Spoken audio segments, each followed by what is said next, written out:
আসসালামু আলাইকুম। এটিএন বাংলা সংবাদে সবাইকে স্বাগত জানাচ্ছি। শামীম আরা মুন্নি। প্রথমেই ইউসিবির সংবাদ শিরোনাম। বাংলাদেশে আটক বিদেশি জঙ্গিদের নিয়ে বিপাকে পুলিশ, স্থায়ী ঠিকানা না থাকায় মামলা নিষ্পত্তি নিয়ে জটিলতা।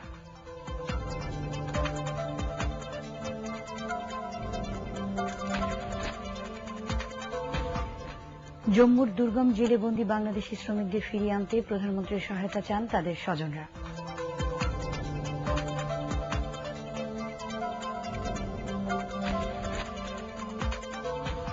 ক্ষমতায় গেলে বিজিবির নাম বদলে আবারও বিডিআর করা হবে বলছে বিএনপি।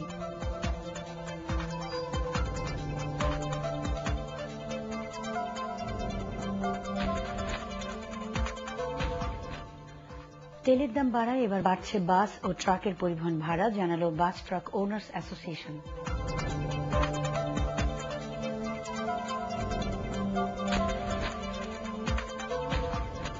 এবং লাদেন হত্যা নিয়ে দ্বন্দ্ব নিরসনে যুক্তরাষ্ট্র গেলেন আইএসআই প্রধান। ইয়েমেনে মার্কিন হামলায় অল্পের জন্য বেঁচে গেছেন ওসামার সম্ভাব্য উত্তরসূরি আনোয়ার আওলাকি।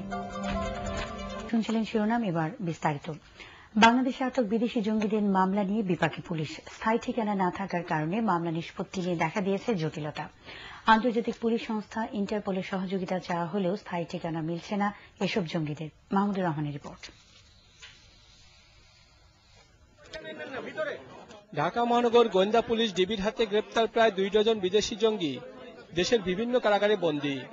আইনগত নানা জটিলতার কারণে বছরের পর বছর বিচার ছাড়াই বন্দী রয়েছে এসব জঙ্গিরা। বিভিন্ন অপরাধে গ্রেপ্তার বিদেশি সব জঙ্গিদের বিরুদ্ধে পুলিশ ফরেনার্স অ্যাক্টে মামলা করে আদালতের মাধ্যমে জেলে পাঠায়। কোনো কোনো ক্ষেত্রে পাসপোর্ট ও ডলার জালিয়াতির মামলা দেওয়া হয় বিদেশি জঙ্গিদের বিরুদ্ধে। দেশের ভিতরে জঙ্গি তৎপরতার সাথে জড়িত থাকার অভিযোগ থাকলেও সন্ত্রাসবিরোধী আইনে তাদের বিরুদ্ধে মামলা করা যায়নি। এই আইন অনুযায়ী শুধুমাত্র বাংলাদেশের নিষিদ্ধ জঙ্গি সংগঠনের সদস্যদের বিরুদ্ধে মামলা করার বিধান রয়েছে। গোয়েন্দারা জানায়, পুলিশ সদর দপ্তরের মাধ্যমে ইন্টারপোলের সহায়তায় সংশ্লিষ্ট দেশে খোঁজ নিয়ে দেখা গেছে তাদের দেওয়া অধিকাংশ ঠিকানাই ভুল। যেহেতু তারা বিদেশি নাগরিক, তাদের স্থায়ী ঠিকানা যাচাইয়ের জন্য আমরা চেষ্টা করছি। অর্থাৎ আমরা চিঠি লিখেছি, আমাদের এখানে যে এনসিবি ইন্টারপোলের কাজ দেখাশোনা করে, এনসিবির মাধ্যমে সংশ্লিষ্ট দেশের এনসিবিতে আমরা চিঠি লিখেছি। তো তারাও চেষ্টা করছে।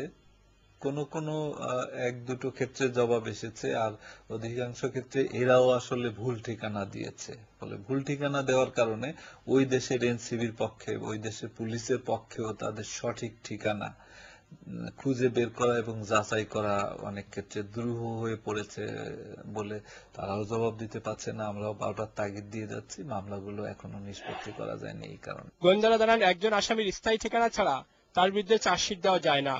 তাই স্থায়ী ঠিকানার অভাবে বিদেশি জঙ্গিদের মামলা নিষ্পত্তি নিয়ে দেখা দিয়েছে জটিলতা।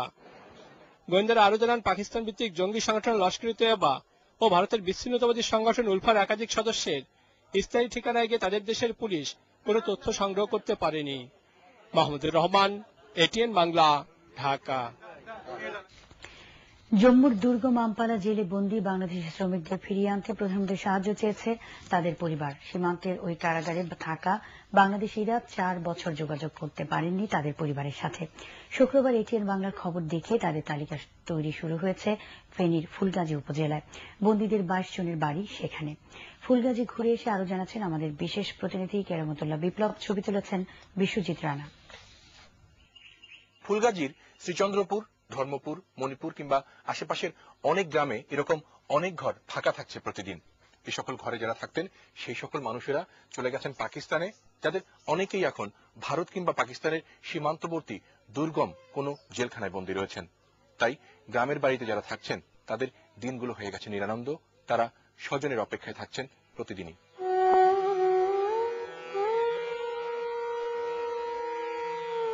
শুধু খালি ঘরদোর নয়, ইসহাকের এই বাড়ির মতো শ্রীচন্দ্রপুরের অনেক বাড়িতে এখন দিনে মাত্র একবারই রান্না হয়। এই গ্রামের উপার্জনক্ষম পুরুষের অনেকেই পাকিস্তানে গিয়ে নিখোঁজ। সেখানে যাবার পথে 2007 সালে জম্মুতে আটক হয় ইসহাকের ছেলে আহসানুল্লাহ। এখন অভাব অনিশ্চয়তায় চরম দুর্যোগে তার পরিবার। লাহোর ভারতে আটকেছে। আমার সুন্দর চল্লা বলে হাঁটাইছিলাম। 10-12 জন করে ফ্যামিলি সদস্যরা খাইবো কি, কাজ তো লেখা নাই, তাই দালালের খপ্পরে পড়ে ঝুঁকি জানিয়ে ওরা যাচ্ছে। ফুলগাজীর গ্রাম থেকে দলে দলে অভাবী মানুষ পাকিস্তান যাবার খবরে রীতিমতো বিব্রত উপজেলা প্রশাসন। যে দেশটির সাথে জনশক্তি রপ্তানির কোনো চুক্তিই নেই, মৃত্যু ঝুঁকি নিয়ে সেখানে কেন যাবে এই উপজেলার মানুষেরা? জানাজানি হবার পর এখন উপজেলা সদরে এসেই স্বজনদের উদ্ধারে আহাজারি করছেন তাদের পরিবার সদস্যরা। সংসারীকে আয় করেন নাই, তাহলে আমার মেয়ের ঘরে খাওয়া দিতে পারি না, ঠিক মতো ইন্ধনে কাপড় দিতে পারি না। আমরা মাননীয় প্রধানমন্ত্রীর কাছে আকুল আবেদন করব, আমাদের এই এলাকার এই নিরীহ গরিব জনসাধারণের কে উদ্ধার করি তাদের মা বাবার কাছে যাতে হাজির করা হয়। দ্বিপক্ষীয় সমঝোতা বা কূটনৈতিক চুক্তি না হলে শুধু চিঠি চালাচালিতে ভারতে থাকা বাংলাদেশি বন্দীদের ফেরত আনা সম্ভব নয় বলেও জানান কর্মকর্তারা। জেলা প্রশাসকের মাধ্যমে আমরা সংশ্লিষ্ট মন্ত্রণালয়, জনশক্তি মন্ত্রণালয় এবং আমাদের পররাষ্ট্র মন্ত্রণালয়, স্বরাষ্ট্র মন্ত্রণালয় দৃষ্টি আকর্ষণ করে সর্বোপরি সরকার টু সরকারের মাধ্যমে যে কোনো চুক্তির মাধ্যমে তাকে ফেরত আনা যায় কিনা আমরা সেই চেষ্টা করব। বিদেশি বন্দী নিরপরাধ বাংলাদেশিদের উদ্ধারে সরকারি উদ্যোগের পাশাপাশি দেশি ও আন্তর্জাতিক মানবাধিকার সংগঠনগুলোকেও এগিয়ে আসার আহ্বান জানান কর্মকর্তারা। কেরামতুল্লাহ বিপ্লব, এটিএন বাংলা, ফুলগাজী, ফেনী। ভবিষ্যতে দল ক্ষমতায় গেলে বিজিবির নাম পরিবর্তন করে আবারও বিডিআর করা হবে বলে জানিয়েছেন বিএনপি স্থায়ী কমিটির সদস্য ব্যারিস্টার মওদুদ আহমদ। সম্মিলিত পেশাজীবী পরিষদের মানববন্ধন কর্মসূচিতে তিনি এই ঘোষণা দেন। সরকার পরিকল্পিতভাবে বিডিআরকে ধ্বংস করে দেশের স্বাধীনতার সার্বভৌমত্ব অরক্ষিত করে দিয়েছে বলেও অভিযোগ করেন তিনি। এদিকে বিএনপি স্থায়ী কমিটির সদস্য ড খন্দকার মোশাররফ হোসেন বলেছেন, একতরফাভাবে সংবিধান সংশোধনের উদ্যোগ জনগণ প্রতিহত করবে। ঢাকা রিপোর্টার্স ইউনিটি কার্যালয়ে এই আলোচনার সভার আয়োজন করে জাতীয়তাবাদী সম্মিলিত সাংস্কৃতিক জোট। বিডিআর ছিল, এটা ছিল বাংলাদেশের একটি গৌরবময় প্রতিষ্ঠান। বিডিআর এর সদস্যদেরকে দেখলে বিএসএফ পালিয়ে যেত, কিন্তু এখন সেই বিডিআর কে এই সরকার তাদের নতজানু রাজনীতির কারণে এই প্রতিষ্ঠানকে ধ্বংস করে দিয়েছে। আমাদের দলের তরফ থেকে বলতে চাই যে বাংলাদেশ জাতীয়তাবাদী দল আবার যদি ক্ষমতায় যায় তাহলে এই বর্ডার গার্ড বলে কোনো গার্ড থাকবে না, বিডিআর কে ফিরিয়ে আনা হবে, তাদের নাম ফিরিয়ে আনা হবে।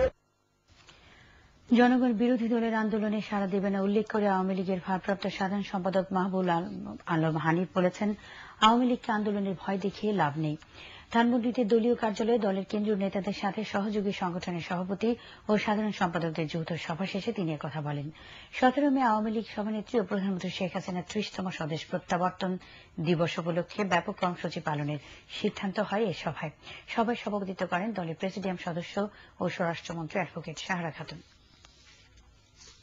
এই 2 বছর 5 মাসের মধ্যে আমরা যে পরিমাণ উন্নয়নমূলক কর্মকাণ্ড করেছি, দেশের মানুষের অর্থনৈতিক মুক্তির লক্ষ্যে যে কাজগুলো করা হয়েছে, এইগুলো নিয়ে জনগণের কাছে আমরা তুলে ধরলেই আমার বিশ্বাস যে বিরোধী দল ও বিএনপি সহ যারা তার মিত্র দলগুলো আছে তারা আন্দোলনের নামে জনগণের কাছ থেকে কোনো সাড়া পাবে না। চট্টগ্রামে আটক 10 ট্রাক অস্ত্র মামলায় তৎকালীন শিল্পমন্ত্রী ও জামাত নেতা মতিউর রহমান নিজামীকে ঢাকা কেন্দ্রীয় কারাগারে ফটকে প্রায় 4.25 ঘণ্টা জিজ্ঞাসাবাদ করেছে সিআইডি। নিজামীকে জিজ্ঞাসাবাদ করতে সকাল 11:20 চট্টগ্রাম থেকে আসেন অতিরিক্ত পুলিশ সুপার সরওয়ার হোসেন ও সিনিয়র সহকারী পুলিশ সুপার মোহাম্মদ মনিরুজ্জামান। এর আগে এই মামলায় মতিউর রহমান নিজামীকে জিজ্ঞাসাবাদের অনুমতি চেয়ে চট্টগ্রাম মেট্রোপলিটন ম্যাজিস্ট্রেট আদালতে আবেদন জানায় সিআইডি। এর প্রেক্ষিতে চট্টগ্রাম মেট্রোপলিটন ম্যাজিস্ট্রেট ফজলুল বাড়ী ঢাকা কেন্দ্রীয় কারাগারে ফটকে নিজামীকে জিজ্ঞাসাবাদের অনুমতি দেন। 10 ট্রাক অস্ত্র মামলায় এই প্রথম নিজামীকে জিজ্ঞাসাবাদ করল সিআইডি। স্বল্পোন্নত দেশগুলোর সমন্বয়ে গঠিত এলডিসি সম্মেলনে অংশ নিতে প্রধানমন্ত্রী শেখ হাসিনা তুরস্ক গেছেন। সকালে এমিরেটস এয়ারলাইন্সের নিয়মিত ফ্লাইটে তিনি তুরস্কের উদ্দেশ্যে রওনা হন। স্বল্পোন্নত ও উন্নয়নশীল দেশ এবং উন্নয়ন সহযোগীদের মধ্যে নতুন অংশীদারিত্ব গড়ে তুলতে বিশ্বের 48টি দেশের রাষ্ট্র ও সরকার প্রধানগণ এ সম্মেলনে অংশ নেবেন। এছাড়া সম্মেলনে এলডিসিভুক্ত দেশগুলোর নতুন চ্যালেঞ্জ ও সম্ভাবনা চিহ্নিত করে তা কার্যকরভাবে মোকাবেলায় জাতীয় ও আন্তর্জাতিক পর্যায়ে করণীয় নির্ধারণ হবে। আগামী বুধবার প্রধানমন্ত্রী দেশে ফিরবেন বলে আশা করা হচ্ছে। জাতীয় সংসদের উপনেতা সৈয়দা সাজেদা চৌধুরী, মন্ত্রিপরিষদের সদস্যরা, 3 বাহিনীর প্রধানগণ, পুলিশের আইজি, বিভিন্ন দেশের কূটনীতিকরা সহ আওয়ামী লীগের কেন্দ্রীয় নেতারা প্রধানমন্ত্রীকে বিদায় জানান। তেলের দাম বাড়ায় এবার বাড়ছে বাস ও ট্রাকে মাল পরিবহনের ভাড়া। 2-1 দিনের মধ্যে ভাড়া বাড়ানোর উদ্যোগ নেওয়া হচ্ছে বলে জানিয়েছেন বাস ট্রাক ওনার্স অ্যাসোসিয়েশন। জ্বালানি তেলের দাম বেড়ে যাওয়ায় যোগাযোগ মন্ত্রণালয়ের সাথে আলোচনা করে নতুন ভাড়া চূড়ান্ত করা হবে বলে জানিয়েছেন মালিক নেতারা। অন্যদিকে ভাড়া বাড়লে জিনিসপত্রের দাম বাড়ার পাশাপাশি সামগ্রিক অর্থনীতিতে নেতিবাচক প্রভাব পড়তে পারে বলেও আশঙ্কা বিশেষজ্ঞদের। মাহফুজ মিশুর রিপোর্ট। তেলের দাম বাড়লে বাস ভাড়া বাড়বে, অতীত অন্তত তাই বলে। তবে ছুটির দিন যাত্রী কম, তাই মিরপুর আন্তজেলা বাস টার্মিনালে শনিবার বেশি ভাড়া নেওয়ার চিত্র কমই ছিল। তবুও অনেক যাত্রীর কাছ থেকে শতকরা 20 টাকার মতো অতিরিক্ত ভাড়া আদায় করেছে 2-1টি কাউন্টার। আর অজুহাত আবারও সেই তেলের দাম বেড়ে যাওয়া। আগে 120 টাকা করে মাদার যাইতাম, এখন 140 টাকা করে রাখছে। কল দেখাচ্ছে যে ওদের লিটার প্রতি নাকি 2 টাকা করে বেড়ে গেছে। যদিও বাস মালিকরা বলছেন ভাড়া বাড়েনি, বরং সরকার অনুমোদিত প্রতি কিলোমিটার 97 পয়সা হারেই ভাড়া নিচ্ছেন তারা। তবে হঠাৎ করে তেলের দাম বাড়ানোর সরকারি সিদ্ধান্তের সমালোচনা করেছেন পরিবহন মালিকরা। কি পরিমাণ ভাড়া আমরা বাড়াবো, কি পরিমাণ তেলের দাম বাড়বে, এটা আমাদের সাথে আলোচনা করলে সবচেয়ে ভালো হইতো। কিন্তু সরকার আমাদের সাথে বস করে নাই, আমাদের জানানো হঠাৎ করে তেলের দাম বাড়াতে দেশে একটা মনে করেন অরাজকতা সৃষ্টি হয়েছে যে কি হলো। তবে শিগগিরই ভাড়া বাড়ানোর জন্য যোগাযোগ মন্ত্রণালয়ের সাথে আলোচনা শুরু হচ্ছে বলে জানিয়েছেন মালিক সমিতির নেতারা। আপাতত আমরা সমিতির সিদ্ধান্ত অনুযায়ী আমরা পুরো ভাড়াটা নিচ্ছি এবং বাড়তি কোনো টাকা নিচ্ছি। তেলের দাম বাড়লে অটোমেটিক ভাড়া আমাদের বাড়িতে হবে। আমরা 2-1 দিনের মধ্যে আমরা বসে আমরা আলোচনা করবো ভাড়ার ব্যাপারে কিভাবে কি করা যায়, বাড়ানো যায়। আর বাজেটের আগে পরিবহন ভাড়া বেড়ে গেলে তা সামগ্রিক অর্থনীতিতেই নেতিবাচক প্রভাব ফেলবে বলে মনে করছেন অর্থনীতিবিদরা। সাধারণ যাত্রীদের উপর দুর্ভোগ বাড়বে, বেশি টাকা দিতে হবে। কিছু কিছু জায়গায় ইনফর্মের দাম বেড়ে গেছে, জ্বালানির দাম বেড়ে গেলে এটা অন্যান্য জিনিসপত্রের উপর দামের অভিঘাত পড়ে, প্রোডাকশনের ক্ষেত্রে স্থবিরতা তৈরি হয়। ফলে ওভারঅল অর্থনীতির উপরে একটা স্লোয়িং এফেক্ট আসে। যে কোনো ইকোনমিক ডিসিশন পেছনে কিন্তু কতগুলো পলিটিক্যাল কনসিডারেশন থাকতে হয়। আমি যে রাজনৈতিকভাবে দেখি সরকারের জন্য বোধহয় সিদ্ধান্তটা খুব বুদ্ধিমানের মতো কাজ হলো না। মাহফুজ মিশু, ATN বাংলা, ঢাকা। বিশ্বভারতী বিশ্ববিদ্যালয়কে পুনর্গঠন করতে 95 কোটি রুপি অনুদানের ঘোষণা দিয়েছেন ভারতের প্রধানমন্ত্রী ড মনমোহন সিং। ভারতের রাজধানী নয়াদিল্লির বিজ্ঞান ভবনে কবিগুরু রবীন্দ্রনাথ ঠাকুরের 150 জন্মবার্ষিকী উপলক্ষে আয়োজিত এক অনুষ্ঠানে দেয়া বক্তৃতায় তিনি এই ঘোষণা দেন। এ সময় অন্যান্যের মধ্যে বাংলাদেশের পরিকল্পনা মন্ত্রী, অবসরপ্রাপ্ত air vice marshal AK Khandakar, ভারতের কংগ্রেসের সভানেত্রী সোনিয়া গান্ধী ও দুদেশের রবীন্দ্র বিশেষজ্ঞরা উপস্থিত ছিলেন। ওসামা বিন লাদেন হত্যা অভিযান নিয়ে দুদেশের চলমান দ্বন্দ্ব নিরসনে যুক্তরাষ্ট্র সফরে গেছেন পাক গোয়েন্দা সংস্থা ISI এর প্রধান জেনারেল সুজা পাশা। এদিকে ইয়েমেনে মার্কিন সেনাবাহিনীর চালানো বিমান হামলার পরও অল্পের জন্য বেঁচে গেছেন লাদেনের পরবর্তী উত্তরসূরি হিসেবে বিবেচিত আনোয়ার আওলাকি। বিস্তারিত কঙ্কন নাগের রিপোর্টে। পাকিস্তানকে না জানিয়ে অ্যাবোটাবাদে ওসামা বিন লাদেনকে হত্যা অভিযান চালানোর জন্য মার্কিন সেনাবাহিনী নিন্দা করার একদিন পরই যুক্তরাষ্ট্র সফরে গেলেন পাক গোয়েন্দা সংস্থা ISI প্রধান জেনারেল সুজা পাশা। লাদেন হত্যা অভিযান নিয়ে চলমান বিতর্কে নিজেদের অবস্থান পরিষ্কার করতেই তিনি যুক্তরাষ্ট্রে গেছেন বলে ধারণা করা হচ্ছে। তবে এই অভিযান সম্পর্কে ISI কিছু না জানায় এখন নিজ দেশের জনগণের বিদ্রূপের মুখে পড়েছে সংস্থাটি। এদিকে ইয়েমেনে মার্কিন বাহিনীর চালানো এক চালকবিহীন বিমান হামলায় মৃত্যু থেকে বেঁচে গেছেন আল কায়েদার শীর্ষ পদে লাদেনের উত্তরসূরি হিসেবে বিবেচিত আনোয়ার আওলাকি। এমনটাই জানিয়েছে বিভিন্ন মার্কিন সংবাদ মাধ্যম। তবে এ হামলায় মারা গেছে 2 আল কায়েদা জঙ্গি। আরব অঞ্চলে আল কায়েদার শীর্ষ নেতা আওলাকিকে আমেরিকায় চালানো বেশ কিছু হামলার মূল পরিকল্পনাকারী হিসেবে ধারণা করা হয়। অন্যদিকে ওসামা বিন লাদেন হত্যা অভিযানে অংশ নেয়া সেনাদের সংবর্ধনা দিয়েছেন মার্কিন যুক্তরাষ্ট্রের প্রেসিডেন্ট বারাক ওবামা। কঙ্কন নাগ, ATN বাংলা। দলমত নির্বিশেষে সর্বস্তরের মানুষের শ্রদ্ধা আর ভালোবাসায় চিরবিদায় জানানো হল মুক্তিযুদ্ধের 7 নম্বর সেক্টরের কমান্ডার কাজী নুরুজ্জামানকে। গার্ড অব অনার দিয়ে রাষ্ট্রীয়ভাবে বনানী সামরিক কবরস্থানে তাকে সমাহিত করা হয়। এর আগে কাজী নুরুজ্জামানের মরদেহ শ্রদ্ধা নিবেদনের জন্য রাখা হয় কেন্দ্রীয় শহীদ মিনারে। এ সময় এক বাক্যে সবাই বলেছেন, বীর মুক্তিযোদ্ধা কর্নেল নুরুজ্জামান মনে প্রাণে চেয়েছিলেন যুদ্ধাপরাধীদের বিচার। শেখর দীপুর রিপোর্ট।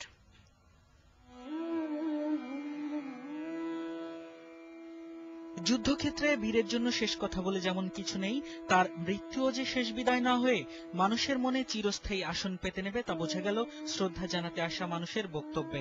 তিনি আমাদের মাঝ থেকে বিদায় নিয়েছেন ঠিকই, কিন্তু তার কর্ম, তার চিন্তা, এটি কিন্তু আমাদের কাছে প্রেরণা হয়ে থাকবে। আমরা সকল মুক্তিযোদ্ধারা, সংস্কৃতি কর্মীরা তার আদর্শের প্রতি, তার অনমনীয় যে দৃঢ়চেতা চরিত্র, তার প্রতি শ্রদ্ধা জানাচ্ছি। কর্নেল নুরুজ্জামান মুক্তিযুদ্ধে ছিলেন রণাঙ্গনের নেতা। তবে অবাক করা তথ্য হলো, একান্তই নির্মোহ এ মুক্তিযোদ্ধা সরকারের দেওয়া বীরুত্তম খেতাবটিও কখনো ব্যবহার করেননি নামের সাথে। তিনি বলেছেন যে এটা জনগণের যুদ্ধ, লক্ষ লক্ষ কোটি কোটি মানুষ সংগ্রাম করেছে, তা কাজেই এখানে আমি একলা কিসের বীর, কিসের উত্তম বীর। স্বভাবতই দলমত নির্বিশেষে তার প্রতি শ্রদ্ধাবনত সবাই।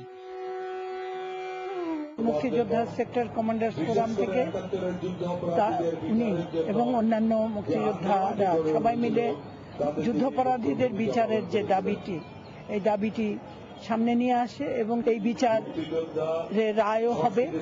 সেই সময় তিনি আমাদের এখান থেকে, মানে পৃথিবী থেকে, আমাদের মাঝ থেকে চলে গেলেন। যুদ্ধ অপরাধ যারা করেছেন তাদের বিচারও তিনি চেয়েছেন, আমরাও সেই বিচার চাই। তথাপি সেটা যেন সুষ্ঠুভাবে হয়, কোন রাজনৈতিক প্রতিহিংসার কারণে যেন কোন বিচার না হয়। কাজী নুরুজ্জামানের বাসা থেকেই সর্বপ্রথম যুদ্ধাপরাধীদের বিচারের দাবিতে কার্যক্রম শুরু করে ঘাতক দালাল নির্মূল কমিটি। তবে এ বিচার দেখে যেতে না পারার আক্ষেপটি হয়তো তার থেকে যাবে। ঢাকা বিশ্ববিদ্যালয় কেন্দ্রীয় মসজিদে প্রথম দফা ও সেনানিবাস কেন্দ্রীয় মসজিদে দ্বিতীয় দফা জানাজা শেষে তার মরদেহ বনানীর সামরিক গোরস্থানে রাষ্ট্রীয় মর্যাদায় দাফন করা হয়। শেখর দীপু, ATN বাংলা, ঢাকা। তথ্য ও যোগাযোগ প্রযুক্তি খাতকে আয়করের আওতামুক্ত করার সময় বাড়ানো হতে পারে বলে আভাস দিয়েছেন জাতীয় রাজস্ব বোর্ডের চেয়ারম্যান ড নাসিরউদ্দিন আহমেদ। এবছর এই মেয়াদ শেষ হওয়ার কথা। অন্যদিকে এই খাতের বিভিন্ন কর হ্রাস এবং ভ্যাট প্রত্যাহারের আশ্বাস দিয়েছেন প্রতিমন্ত্রী ইয়াফেজ ওসমান। তথ্য প্রযুক্তি খাতের 3টি সংগঠন BCS, বেসিস এবং ISPAB আয়োজিত বাজেট পূর্ব এক সেমিনারে এসব কথা জানানো হয়। শওকত মিল্টনের রিপোর্ট। দেশে কয়েক দশক আগেও ব্যক্তি পর্যায়ে কম্পিউটার কিংবা ইন্টারনেট ব্যবহারের হার ছিল প্রায় শূন্যের কোঠায়, অথচ এখন চিত্র পাল্টে গেছে অনেকটাই ভোজবাজির মতো। কম্পিউটার ইন্টারনেট ব্যবহারের হার শুধু দ্রুতই বাড়ছে না, বাংলাদেশি তরুণরা কম্পিউটারে নানা সফটওয়্যার তৈরি এবং রপ্তানিও করছে।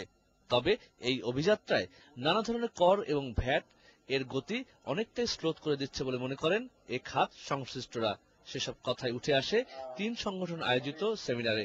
সরকারের যে ইন্ডাস্ট্রিয়াল পলিসি রয়েছে, ICT নীতিমালা রয়েছে, এমনকি এক্সপোর্ট পলিসি অর্ডার রয়েছে, এর প্রত্যেকটি জায়গাতে কিন্তু ICT এবং ICT বেস সার্ভিসের কথা লেখা রয়েছে এবং সেই আলোকে কিন্তু সরকার এই খাতটির জন্য এই ট্যাক্স হলিডে ফ্যাসিলিটি চালিয়ে যেতে পারে। কেবলমাত্র ট্যাক্স কম করে দিলেই যে আমরা এগিয়ে যাব তা না, that will work as a facilitating instrument on the government.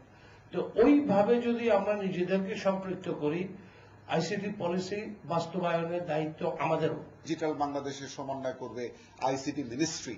যদি সেটি হয় তাহলে A2I কেও ICT মিনিস্ট্রির অধীনে কাজ করতে হবে। আমার কাছে মনে হয় এই বিষয়টা আমাদের ইন্ডাস্ট্রির পক্ষ থেকে স্পষ্ট করে বলা দরকার। আমরা কোনো বিষয়ের ক্ষেত্রে দুটি কেন্দ্র দেখতে চাই না। তবে এসব প্রশ্ন আর অভিযোগের পরিপ্রেক্ষিতে আশার বাণী শোনান রাজস্ব বোর্ডের চেয়ারম্যান এবং তথ্য ও তথ্য যোগাযোগ প্রতিমন্ত্রী। সক্রিয়ভাবে বিবেচনা করছি এটাকে বাড়ানোর ক্ষেত্রে, কারণ আমরা মনে করি যে এটা খুবই এই মৌকুফ আয়করের ক্ষেত্রে আমাদের এটা দরকার। So I will also try for you, এইটুকু বলতে পারি, এবং এখানে কোনো কার্পণ্য থাকবে না, এইটুকু আপনাদেরকে নিশ্চয়তা দিতে পারি। শওকত মিল্টন, ATN বাংলা, ঢাকা। যুব সমাজকে বিপদগামী হওয়া থেকে ফেরাতে খেলাধুলা এবং বিভিন্ন প্রতিযোগিতার কোনো বিকল্প নেই। বাংলাদেশের অন্যতম পর্বতশৃঙ্গ কেউ কানাডান ট্রেকিং 2011 এর চুক্তি স্বাক্ষর অনুষ্ঠানে প্রধান অতিথির বক্তব্যে একথা বলেন ATN বাংলা চেয়ারম্যান ড মাহফুজুর রহমান। এই উদ্যোগের মাধ্যমে দেশের উল্লেখযোগ্য স্থানকে পর্যটকদের কাছে আরও আকৃষ্ট করা সম্ভব হবে বলেও মনে করেন তিনি। নাদিরা কিরণের রিপোর্ট। কেওক্রাডাং। গত বছর এভারেস্ট চূড়ায় উঠে যখন বাংলাদেশের পতাকা উড়ালো বাংলারই ছেলে মুসা ইব্রাহিম, তখন ইতিহাসে আরেকবার নাম উঠল বাংলাদেশের। দেশে পাহাড়ে আরোহণ করতে সরকারি বেসরকারি তেমন কোনো উদ্যোগ না থাকলেও যুবকরা নিজস্ব প্রত্যয় ও দৃঢ়তা নিয়ে তা জয় করতে পারে, তার প্রমাণ রেখেছেন মুসা ইব্রাহিম। তবে এবার বেসরকারি উদ্যোগে অনেককে পাহাড়ে উঠতে উৎসাহ দিতে আয়োজন করা হচ্ছে আসিয়ান সিটি কেওক্রাডাং ট্রেকিং 2011। এই আয়োজনের চুক্তি স্বাক্ষর অনুষ্ঠানে এটিএন বাংলার চেয়ারম্যান ডক্টর মাহফুজুর রহমান বলেন, যুব সমাজকে বিপদগামী হওয়া ঠেকাতে এ ধরনের উদ্যোগ নেওয়া প্রয়োজন। আমাদের যে উদ্দেশ্য, যুব সমাজ যাতে বিপদগামী না হয়, খেলাধুলার মাধ্যমে তারা এগিয়ে আসলে যে সুবিধা যেটা আছে শারীরিক দিক দিয়ে মানসিক দিক দিয়ে ফিটনেস যেটা চলে আসে এইসব জিনিসে, তাতে ভবিষ্যতে যখন তারা আরো বৃহত্তর কাজে হাত দিবে, তারা কিন্তু আমাদের থেকেও আমি বলবো তারা বেশি সাহসিকতার সাথে সেই কাজগুলি করতে পারবে। যে যারা আজকে এই আমাদের বান্দরবন যারা জয় করবে, ভবিষ্যতে তারাও হয়তো যাবে এভারেস্ট জয় করতে। অনুষ্ঠানে এটিএন বাংলার অনুষ্ঠান উপদেষ্টা নওয়াজেশ আলী খান, স্পোর্টস ভিশনের এমডি ও সিইও ডক্টর অনুপম হোসেন, আসিয়ান সিটির DMD Saiful Islam Bhuiyan, nature adventure ক্লাবের প্রেসিডেন্ট ওয়াদুদ মোহসেন রুবেল চুক্তি স্বাক্ষর করেন। 13ই মে উদ্বোধনী অনুষ্ঠানের পর 14ই মে শুরু হওয়া এই কেওক্রাডাং ট্রেকিং এ মোট 15 জন প্রতিযোগী অংশ নেবেন। এর media partner ATN Bangla. Nadira Kiran, ATN Bangla, Dhaka. Aftab group অর্থ সংবাদ।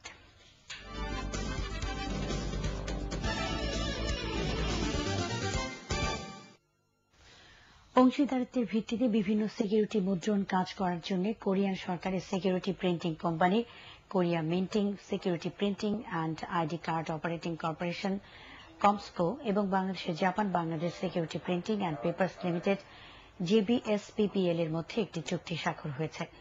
কমস্কোর প্রধান কর্মকর্তা চো বায়াং হো এবং জেবিএসপিপিএল এর চেয়ারম্যান সেলিম প্রধান নিজ নিজ প্রতিষ্ঠানের পক্ষে এই চুক্তিতে স্বাক্ষর করেন। এই সময় উভয় প্রতিষ্ঠানের ঊর্ধ্বতন কর্মকর্তারা উপস্থিত ছিলেন।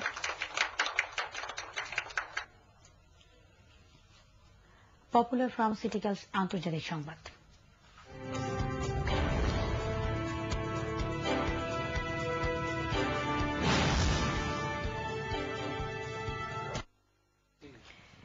ইন্দোনেশিয়ার যাত্রীবাহী বিমান বিধ্বস্ত হয়ে 6 পাইলট সহ 27 জন মারা গেছেন। এ পর্যন্ত 15টি মৃতদেহ উদ্ধার করা হয়েছে। বাকি মৃতদেহগুলো ক্ষতিগ্রস্ত বিমানের মধ্যে আটকা পড়ে আছে বলে জানিয়েছেন উদ্ধারকর্মীরা। তারা জানান, মারপাটি এয়ারলাইন্সের বিমানটি খারাপ আবহাওয়ার কারণে সাগরে বিধ্বস্ত হয়। বিমানটি এ সময় উপকূলীয় সরং নগরী থেকে পশ্চিম পাপুয়া প্রদেশের কাইমানা শহরে যাচ্ছিল।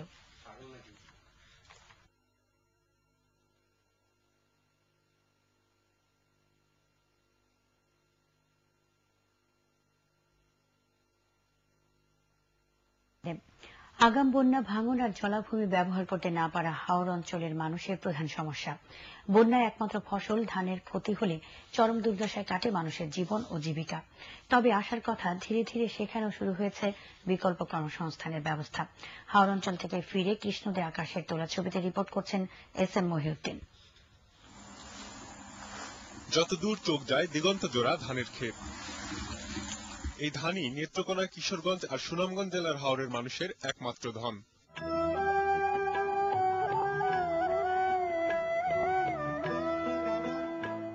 আগেরবার পাহাড়ি ঢলের আগাম বন্যায় ধান হারিয়ে চরম দুর্দশায় পড়েছিলেন এখানকার মানুষ। জলাশয় ইজারা দেওয়ার কারণে মাছ ধরতেও পারেন না তারা। আবার ভাঙন থেকে ভিটে মাটিকে বাঁচাতে প্রতি বছর ব্যয় করতে হয় বড় ধরনের শ্রম ও অর্থ। পূর্ব পাশ দিয়ে আমাদের এই বাতাস বয়, তখন আমাদের বাড়ি ভাঙন শুরু হয়, তখন এই জলের সাথে ঢেউয়ের সাথে আমাদের যুদ্ধ করতে লাগে। একটাই ফসল ধান তলিয়ে গেলে আমাদের আর কোনো সম্বল থাকে না, আর ওই না থাকার পরে আমরা বিভিন্ন সমস্যায় পড়ি। স্রোত বয়ের নদী উন্মুক্ত, কিন্তু তারা শক্তির কারণে আমরা সাধারণ মানুষ ওই নদীতে নামতে পারি নাই, মাছ ধরতে পারি নাই। তাই মানুষের জীবিকা ঝুঁকি কমাতে ও অধিকার সচেতন করতে এখানে কাজ করছে ইউরোপীয় ইউনিয়ন। সহযোগী সংগঠন কেয়ার বাংলাদেশের মাধ্যমে এ অঞ্চলের ৫৫,০০০ অতি দরিদ্র মানুষের খাদ্য নিরাপত্তা নিশ্চিত করতে বিকল্প কর্মসংস্থানের ব্যবস্থা করেছে তারা। মুদির দোকান শুরু করছি, কইরা আমি এটাতে আয় মূল্য আমার খুব সুন্দর, সুখে খাইতেছি, সুখে চলতেছি, ছেলে মেয়ের আমি লেখাপড়া করাইতেছি। মুষ্টির চালের সমিতির মাধ্যমে তারা সঞ্চয় করছে ভবিষ্যতের জন্য। ভাঙন থেকে ঘরবাড়ি রক্ষা করতে তৈরি হচ্ছে সুরক্ষা বাঁধ। প্রতি বছর তাদের ৮ থেকে ১০,০০০ টাকা প্রত্যেকটা পরিবারকে খরচ করতে হতো। তো আমরা এই বছর আমাদের এই প্রকল্পের মাধ্যমে প্রায় ২৪ লক্ষ টাকা ব্যয়ে এই ওয়ালটা আমরা নির্মাণ করে দিয়েছি। জীবিকা ঝুঁকি কিছুটা কমায় তারা এখন নজর দিতে পারছে অন্যান্য সামাজিক সমস্যার দিকেও। প্রাকৃতিক দৃশ্য ছাড়া দেশের অন্য অঞ্চলের সাথে এই জনপদের মিল খুব সামান্যই। প্রত্যন্ত অঞ্চল হয় সুবিধাবঞ্চিত এখানকার মানুষ অনেকটাই নির্ভর করত প্রকৃতির ওপর। তবে এখন অনেকটাই বদলেছে তাদের ভাগ্য। আত্মকর্মসংস্থান ও সঞ্চয়ের মাধ্যমে তারাও দেখতে শুরু করেছে নতুন দিনের স্বপ্ন।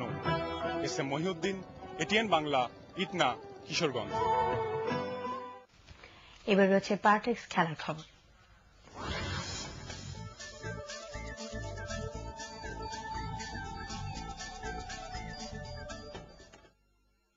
গ্রামীণফোন বাংলাদেশ লিগে জয় পেয়েছে শেখ রাসেল, আর ফরাশগঞ্জের সাথে ১-১ গোলে ড্র করেছে ঢাকা মোহামেডান। বঙ্গবন্ধু জাতীয় স্টেডিয়ামে ঢাকা মোহামেডানের বিপক্ষে প্রথমার্ধে আক্রমণে এগিয়ে থেকেও গোল বঞ্চিত ছিল ফরাশগঞ্জ। তবে ১-০ এগিয়ে যায় সাদা কালো শিবির। ঢাকা মোহামেডানের বিদেশি ফরওয়ার্ড সানডে ৩৫ মিনিটে গোল করেন। দ্বিতীয়ার্ধে গোল পরিশোধে মরিয়া হয়ে ওঠে পুরনো ঢাকার দলটি। ৭৭ মিনিটে বিদেশি ফরওয়ার্ড জোনাপিওর দুর্দান্ত গোলে ১-১ সমতা গড়ে ফরাশগঞ্জ। কমলাপুর স্টেডিয়ামে লিগের আরেক খেলায় চট্টগ্রাম মোহামেডানকে ২-১ গোলে হারায় শেখ রাসেল। আইপিএলে মুম্বাই ইন্ডিয়ান্সের বিপক্ষে জয়ের জন্য ১৭৯ রানের টার্গেটে ব্যাট করছে দিল্লি ডিয়ার ডেভিলস। জবাবে শেষ খবর পাওয়া পর্যন্ত দিল্লির সংগ্রহ ৪ উইকেটে ১৪ রান। এর আগে টসে হেরে ব্যাট করতে নেমে রাইডুর ৫৯ এবং রোহিত শর্মার ৪৯ রানে ৪ উইকেটে ১৭৮ রান তোলে সচিন টেন্ডুলকারের মুম্বাই। এদিকে বৃষ্টি বিঘ্নিত প্রথম ম্যাচে ডাকওয়ার্থ লুইস পদ্ধতিতে চেন্নাই সুপার কিংসকে ১০ রানে হারিয়েছে কলকাতা নাইট রাইডার্স। আগে ব্যাট করতে নেমে মাত্র ৪৯ রানে মুরালি বিজয়, সুরেশ রায়না ও মাইক হাসের উইকেট হারালেও চতুর্থ উইকেটে বদ্রীনাথ ও মর্কেলের দৃঢ়তায় ১১৪ রান তোলে চেন্নাই। বদ্রীনাথ ৫৪ রান করে প্যাভিলিয়নে ফেরেন। মর্কেল ৩০ রানে অপরাজিত থাকেন। জবাবে মর্গান ও গম্ভীরের উইকেট হারিয়ে নাইট রাইডার্স ১০ ওভারে ৬১ রান তোলার পর বৃষ্টিতে আবারও খেলা থেমে গেলে বৃষ্টি আইনে ১০ রানে তাদেরকে জয়ী ঘোষণা করা হয়। এই ছিল এখনকার সংবাদ। শেষ করার আগে ইউসুফি সংবাদ শিরোনাম আরেকবার। বাংলাদেশে আটক বিদেশি জঙ্গিদের নিয়ে বিপাকে পুলিশ, স্থায়ী ঠিকানা না থাকায় মামলা নিষ্পত্তি নিয়ে জটিলতা।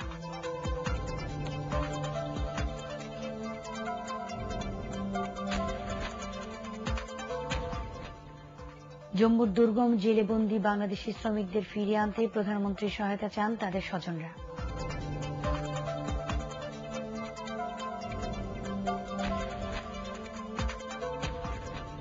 ক্ষমতায় গেলে বিজিবির নাম বদলে আবারও বিডিআর করা হবে বলছে বিএনপি।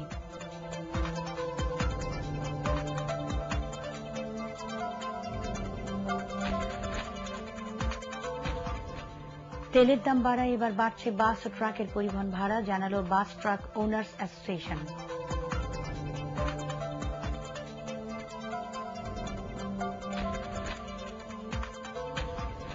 এবং লাদেন হত্যা নিয়ে দ্বন্দ্ব নিরসনে যুক্তরাষ্ট্র গেলেন আইএসআই প্রধান। ইয়েমেনে মার্কিন হামলায় অল্পের জন্য বেঁচে গেছেন ওসামার সম্ভাব্য উত্তরসূরি আনোয়ার আওলাকি। সবাইকে পরবর্তী সংবাদ দেখার আমন্ত্রণ জানিয়ে শেষ করছি। খোদা হাফেজ।